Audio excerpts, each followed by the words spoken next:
What's up gamers, it's Above, and in today's video, we have an updated Grandmaster Nightfall guide for Scarlet Keep during Season of the Risen. This Nightfall was previously in the Grandmaster rotation during Season of the Hunt, and is widely regarded as one of the hardest Grandmasters in the game. Similar to Glassway, Scarlet Keep's boss room is extremely unforgiving. It's very small with lots of adds, and teams often make the mistake of overdamaging the boss, which will overlap add spawns and send you back to orbit. So in today's video, we'll be covering tips and tricks to avoid silly mistakes like this one, making this Grandmaster a breeze. If you enjoyed today's video, a like and subscription would be greatly appreciated. Now let's get into it. Diving right into my recommended team comp, you want to prioritize defensive subclasses that are going to help keep you alive. As I mentioned before, you don't really want to use DPS supers at all. Hashladoon is the make or break of this Grandmaster, so we want to utilize supers that will give us control over our surroundings. I recommend one Shadebinder Warlock with Eye of Another World, one Deadfall Tether Hunter with Orpheus Rigs, and one Banner Shield Titan with Ursa Furiosa. Eye of Another World will significantly lower your stasis turret cooldowns, allowing you to crowd control efficiently and slow down encounters to make them much less hectic. The Deadfall Hunter provides top tier ad control, and Orpheus Rigs will ensure you'll have this ability back multiple times during the boss fight. Banner Shield will get you through this Nightfall's toughest choke points and is a game changer in the boss room as well.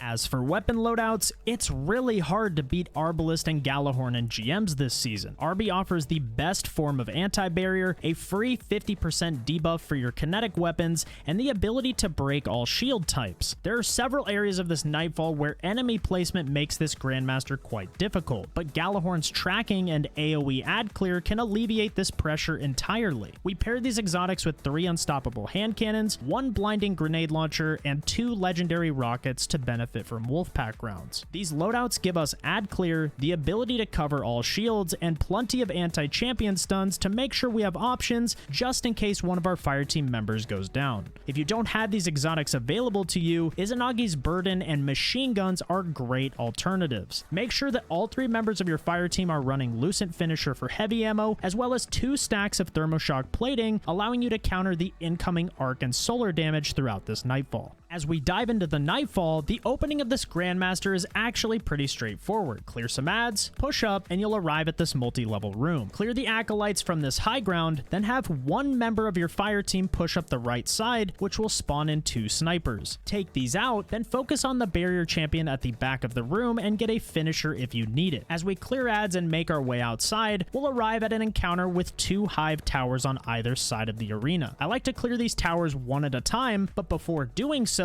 I want to make sure the center platform is completely clear. I like to start on the right side of the ramp and focus on the barrier champion that spawns near the right deposit. Once dead, clear the ads on this side of the platform, then move left and focus your attention on the second barrier knight. Now that you've cleared the area, make your way to the left tower and take out the first wizard. Gjallarhorn is incredible for this, because the wizards tend to hide behind cover, so simply fire a rocket at the wall from this pathway, which will break the wizard's shield and reveal its location.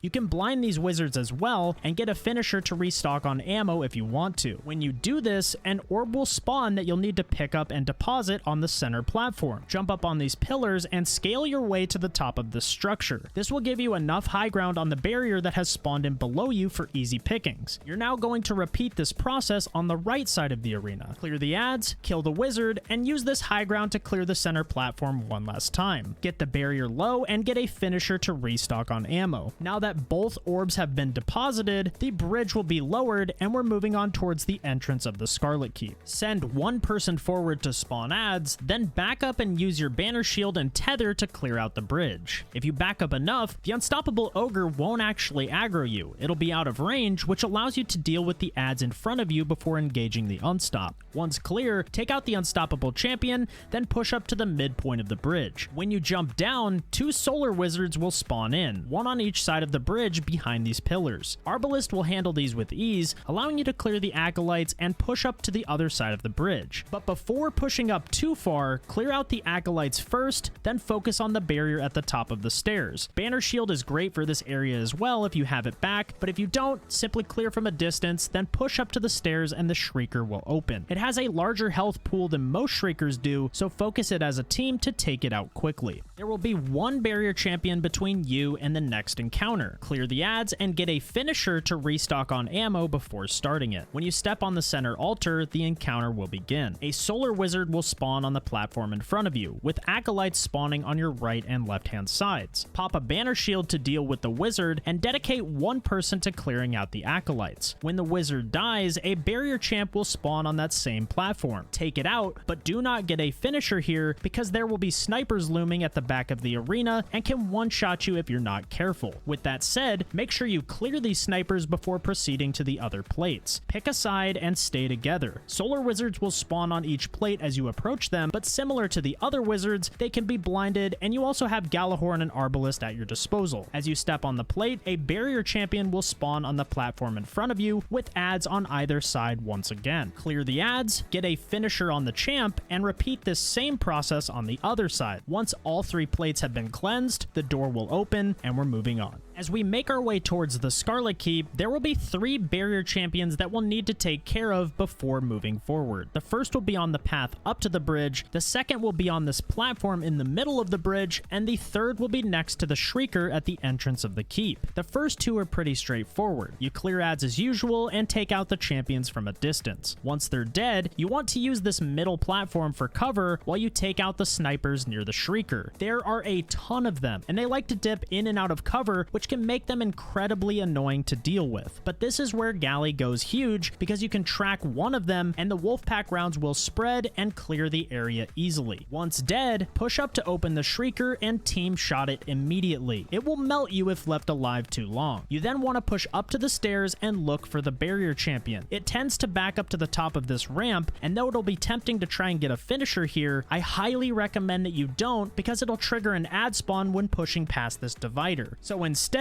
kill it from a distance, then push up to spawn the next wave of ads and get a finisher on the final barrier champion before hopping on the elevator. The elevator is a part of this Nightfall that can easily cause wipes. There's limited cover on the elevator itself, and ads spawn on all sides of you. You used to be able to join allies by jumping on and off the elevator, which would automatically take you to the next floor. This has been patched, however, and though you can still do it, I highly recommend that you don't. Each floor will have several solar wizards that will aggressively track your position, and it's honestly easier to just use the elevator instead. Just be aware of your surroundings and use blinding nades to buy you time as you clear the pockets of ads. The first floor will contain 2 barrier champions, one at the entrance of each door. Pick a side and shoot Galahorn into the room to clear ads surrounding the barrier champion. Get the barrier low and finish it. There will be a solar wizard hanging out in the connector between the 2 rooms. It can be annoying, but you can blind this as well, so it shouldn't be too difficult to deal with. Get a finisher on the second barrier as well, then hop on the elevator yet again. The next level contains an unstoppable champion that will spawn in right as you get off the elevator. Don't try to stun it right away though, because it can actually bug out and make it aggress you while it's not stunnable. So, once the ogre has settled for a second, stun it, then hit it with a Galahorn to get it low and clear the surrounding ads. This is the final champion before the boss room, so make sure you top off on ammo if needed. There will be 1 wizard that you'll need to kill in each of the side rooms, and once you take them out, you'll be hopping on the elevator one last time. As you arrive in the boss room, there will be 2 solar wizards waiting for you. When these die, the boss fight will begin. Hashladoon is now damageable and will be the only enemy in the arena until you take away roughly 1/6 of her health bar. A couple Arbalist shots should do this no problem. As I mentioned at the start of the video, you do not want to overdamage this boss. Hashladoon works in a very similar way to the Fanatic, where ad spawns are tied to damage gates on the boss's health bar. If you do too much damage too quickly, these spawns will overlap, causing you to get overrun, sending you back to orbit. I like to play on the back right-hand side of the arena because enemies will never spawn in this location. It has decent cover from Hashladoon and even has a last-ditch hiding spot if you need it. The first damage gate, which is about 1/6 of her health bar as I mentioned before, will spawn 4 Arc Knights and Acolytes alongside them. Use a stasis turret to slow the left ad spawn while you tether the group of ads on the right. This level of ad control really limits the chaos chaos throughout this encounter. Once clear, take the boss down to her 2/3 health gate, which will spawn in 2 solar wizards. And once they're both dead, you can take turn baiting boss aggro so that your teammates can run around the arena and grab ammo as needed. You can even wait out your supers if you really want to. Once ready, get the boss down to half health, which will spawn in 2 more Arc Knights alongside some acolytes. Remember, you have your Shadebinder super available to you if things ever get scary. Once clear, damage gate the boss to her 1/3 health gate. This will spawn 2 unstoppable ogres behind the boss alongside some Cursed Thrall and more acolytes. This is a great place to use your supers once again, and make sure to prioritize the unstops as soon as possible. Banner Shield is amazing for taking the unstoppable ogres head on. When this wave is clear, Hash Ladoon will become damageable one last time. This is where you want to melt her as quickly as possible, which will cause the remaining adds to despawn, making the Scarlet Keep Grandmaster Nightfall a GG. If you found this guide useful, a like and subscription would be greatly appreciated, and you can also find me live on Twitch over at twitch.tv/above, where I'll be doing GM helps all season long. That's it from me. Thank you so much for watching, and I'll catch you next time. Peace!